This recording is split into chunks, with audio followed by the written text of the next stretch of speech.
The next 2 weeks, we will focus on narration. If you notice, the announcement that did show up for you is the one for our narration module. It will go from today all the way to October the 1st. You should be able to see it on your content now. They open at certain times depending on which course you're in. So for yours, I think it opened at noon or 11, something like that. You should be able to see it. With this one, we are going to do a couple of different things. We have a couple of different things that work with Launchpad. And I am aware some of you have contacted me, whether called or emailed me, and told me that you still are working on those different assignments in Launchpad that are due. Don't worry, I will extend the deadline for them or reopen them. What I want you to focus on for definitely the next 2 weeks is narration. Of course, you have a couple others that are there required for narration, which include the comma splices and the run-ons in Launchpad. So you can complete that one no problem.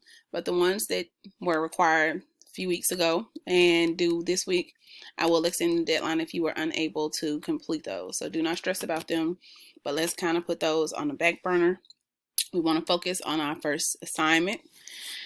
You should be able to see all of this. We're going to complete all of these things throughout this module.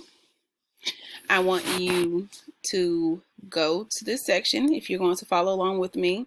And the first thing that we are going to look at is our writing assignment that says narrative essay. So you can either click here or you can click in the content. Okay.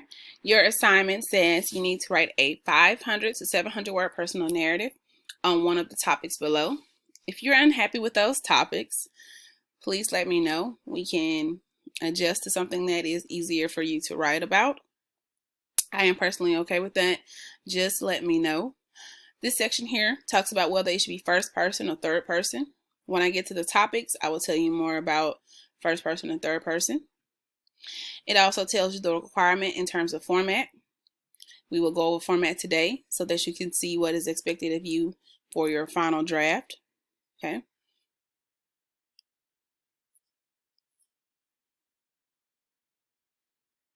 All right, you have a writing process for this narrative essay.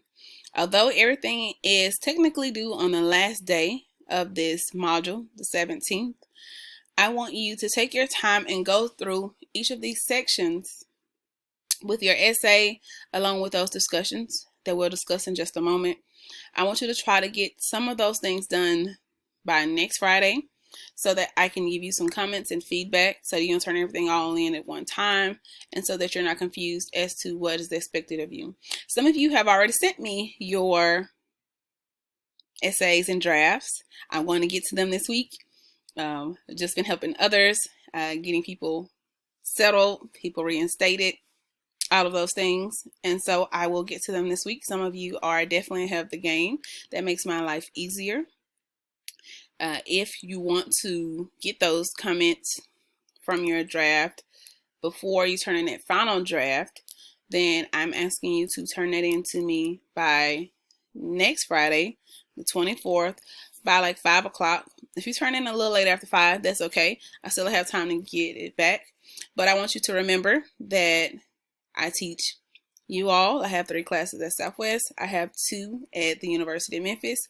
I am in 3 classes in my PhD program, and I have a daughter. So I want you to be mindful of how long it'll take me to get things back to you. So the quicker you get them to me, the more time I have to comment on them, get them back to you so that you'll have time to work on them.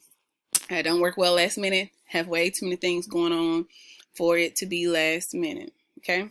And if you guys need me, and it's not usually during my office hours, if you email me, I will respond back to you. I am in class all day on Mondays and Wednesdays. That's usually when I teach at at University of Memphis, and then I have night classes on those nights.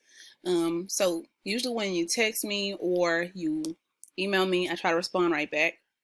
If I don't answer, I'm usually in class or doing some work or something like that. So I just wanted you to keep that in mind. when trying to contact me. I'm usually free on Fridays. I do have a class that I teach outside of your classes, but it's only an hour, so it's not that bad. So keep those things in mind as you are waiting on feedback and asking questions and things of that nature. So one thing that is important for you to do for this module is to choose a topic. Once you choose your topic, you can either start to free write, or you can do one of those pre-writing exercises that we talked about a couple weeks ago and last week. Of course, we remember a couple different ones. We have listing, we have the clustering, we have the questioning kind, we have the one where you free write, and then if you like a certain sentence from it, you can go back and write again. That's called looping. So you have a wide range of pre-writing activities that you can do for this assignment. Make sure that you complete some of them to get your ideas out. Also, you have to work on your thesis. Your thesis is part of one of the discussion boards, and I will go over that and I'll show you what's expected of you there. Also, you have to think about your organization of this essay.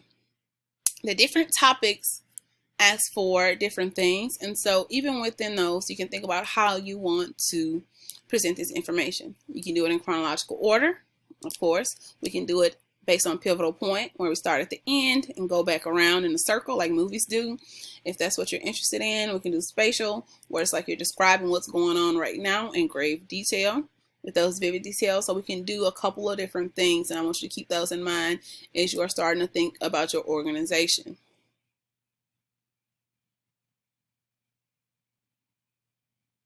Of course, it asks you to write a draft, and if you turn it in time, I will definitely give it back to you so that you can have it in time for your final draft. If you tend to turn your draft in with your final version, of course you'll have time to revise again, but you'll be working on that along with starting the new essay. So keep that in mind. Now, with your drafts, as you are starting to write on the discussion boards and everything, make sure that you respond to at least 2 classmates. If you do more than that, that's fine.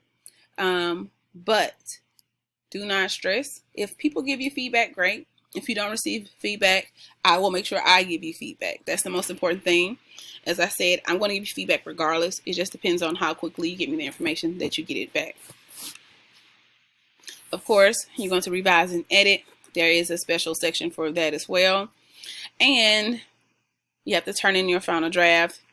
When you are uploading these things, and I'll show you an example, you have to submit them separately. So make sure that you label them separately, so that'll make it easier for you.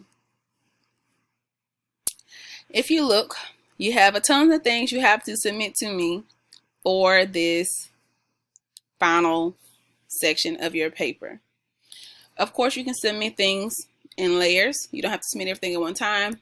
If you decide to submit your draft and your organization form in your first draft first and wait on me to come in, and then you put your revision and then your final the second time, that's fine. You don't have to do all of it at once, and it'll allow you to upload things as often as much as possible as you need to. So you don't have to worry about that. Here are your 4 options. Okay, I gave you the 4th one just in case some of you didn't quite like the other 3. You have this option in mind. You can first, with the first one, is look back over your life, and the goal is for you to look far, far into the future as you look back over your life, and you write a personal narrative in form of obituary as if you are no longer here. Okay, if you are writing it in form of obituary, this means you are writing in 3rd person. So instead of saying I did this and I did that, you'll say, I'll speak of myself, Latanzia Evans was an amazing professor, mother, and leader in the community. Okay, because it's asking you to look at your roles. And so those 3 roles, each one I will discuss in a paragraph essentially. So you'll talk about yourself as if you are a 3rd person, someone looking at you and at your life. Okay. The second one is you writing a letter to your great-grandchildren, narrating your life and how education played an important role in it. So with this one, it's 1st person. Depending on how you want to start it off, you can start, I remember the pandemic and how the pandemic changed my educational outlook. if you were in your senior year or you were in college, you can start there and talk about how you had to go from in person to online, or if you were already online, how things shifted and you weren't allowed as many options. You can talk about those different perspectives and how that changed how you view your education. If you are going to go further to a senior college, you can talk about your plans with that and how you maybe feel like technology is going to play a role in that. You can think about those different things. If you want to go to graduate school and work on a master's or a doctorate or something of that sort, make sure you include those things into this, and just telling them not only about the education, but how maybe things that our world was going on, like the pandemic, like the change in how we teach or how we view things, shifted your opinion and maybe changed your career. So make sure you think about that one and how you would write that as in first person as you're talking to your grandchildren. Okay, the third one, you can choose 3 books that have influenced your life in different stages. And so with this one, you'll talk about how each book changed you, whether it was in terms of literacy, knowledge, different things of that nature. You can use 3 different books. You can use different types of books. They don't all have to be the same kind. You can use comics. You can use novels. It's up to you. Because in different stages of your life, you probably read different types of documents. And so you can talk about how each thing made a difference. And not only did it help your education, but it helped you understand your literacy. Okay. The fourth one says, write a narrative on the topic of your choice based on the use of literacy within your life. You can include technology, such as Pause, because as we all know, Pause is its own person depending on which class you're in and how it works and how your professor has it set up. You can talk about iPhones, you can talk about social media platforms, and talk about how these different things changed your literacy and how you learn for the better or for the worse. Some things have probably helped us and some things have probably hurt. With social media, you know that Twitter now tells you where things are true or false, and Facebook does that too now. And you can say whether or not that helps you understand what's going on in the world today, because there's so much different information that's given out. You can think about that. You can talk about how most of you are in my class on Teams, but there are some classes where it's just completely online. And you can talk about how that may be a positive or a negative, a combination of both. You can think about those things.